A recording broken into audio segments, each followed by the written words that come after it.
hampir mudah sekali ditemui. Manusia-manusia yang dengan mudahnya menilai kehidupan orang lain dari luarnya aja, dari apa yang jelas terlihat oleh mata. Tapi terlalu sedikit, bahkan mungkin hampir sulit ditemui. Manusia-manusia yang masih mau melihat apa yang sebenarnya terjadi, atau apa sih yang sebenarnya ada di balik kehidupan orang lain sebelum dia mulai menyimpulkan dan memberi pernyataan. Kebanyakan orang, mereka, atau bahkan juga aku, selalu lebih suka cepat menyimpulkan. Gak peduli dengan apa yang sebenarnya terjadi dan sebagainya. Sebelum terlalu jauh, alasan kenapa aku ambil judul podcast kali ini dengan kalimat keluarga ini bukan NKCTHI, karena aku rasa hari ini hampir semua orang tahu film itu, karena film itu penuh dengan pesan dan pembelajaran tentang anak pertama, tengah, terakhir, ibu, ayah, tentang keluarga. Gak ada yang salah di film itu, sama sekali gak ada. Karena udah jelas kalau film itu menggerakkan banyak hati untuk kembali berpikir dan melihat ke belakang. Dan aku rasa semua orang pasti bakal setuju, termasuk aku. Tapi di podcast kali ini, aku cuma pengen menyuarakan beberapa keresahan yang aku temui di lingkungan aku. Jadi, ayo kita mulai.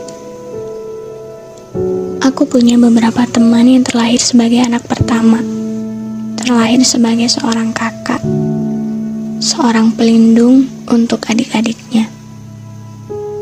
Aku juga punya beberapa teman yang dia terlahir sebagai anak tengah. Gak jauh beda kayak film NKCTHI. Beberapa dari mereka selalu punya dunianya sendiri. Dan yang terakhir, anak terakhir. Yang kata orang, banyak yang bilang kalau ternyata jadi anak terakhir itu enak, dimanja. Apapun keinginannya pasti dituruti. Enggak, aku gak marah dengan pendapat itu. Karena aku tahu, mereka yang punya pendapat kayak gitu cuman belum sempat aja untuk melihat lebih jauh tentang kehidupan orang lain. Bicara tentang kehidupan, aku percaya kalau tiap-tiap manusia punya warna kehidupan yang beda-beda, dan setiap keluarga ibaratkan perahu yang sedang berlayar di lautan, mereka punya arus dan gelombangnya sendiri-sendiri. Statement yang udah turun-temurun tentang seorang kakak yang harus menjaga adik-adiknya dan punya tanggung jawab lebih besar dari yang lain. Seorang adik yang selalu mendapat apa yang dia inginkan karena selalu dimanjakan. Hingga pada suatu hari statement itu patah. Gak lagi berlaku di kehidupan aku, dan mungkin juga di kehidupan sebagian manusia di muka bumi ini. Karena ternyata pada kenyataannya, tanggung jawab itu milik semua orang. Pada hakikatnya, kasih sayang hanya tentang siapa yang lebih dulu mau ikhlas untuk berkorban.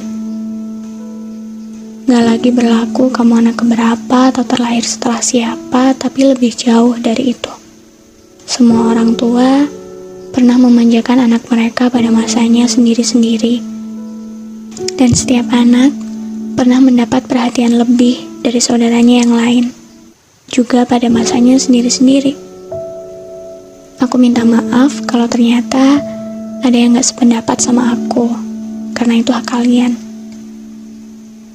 Dan semakin kita dewasa, kita semakin ngerti kalau ternyata benar, hidup itu keras, hidup kadang jahat, hidup ternyata penuh dengan kepelikan yang seringkali kayaknya gak berhenti-berhenti.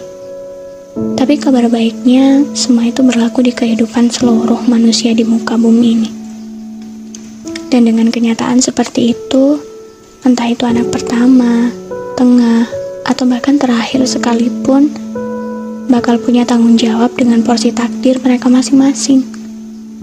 Pada akhirnya, gak ada gunanya lagi terlahir sebagai anak keberapa, karena semua tanggung jawab tentang kehidupan, keluarga, masa depan, gak lebih dari sekedar usaha untuk terus bertahan di atas perahu yang sedang berlayar di tengah lautan. Semua harus mengerahkan seluruh tenaga untuk menjadikan perahu itu tetap seimbang saat suatu hari tiba-tiba ombak besar datang.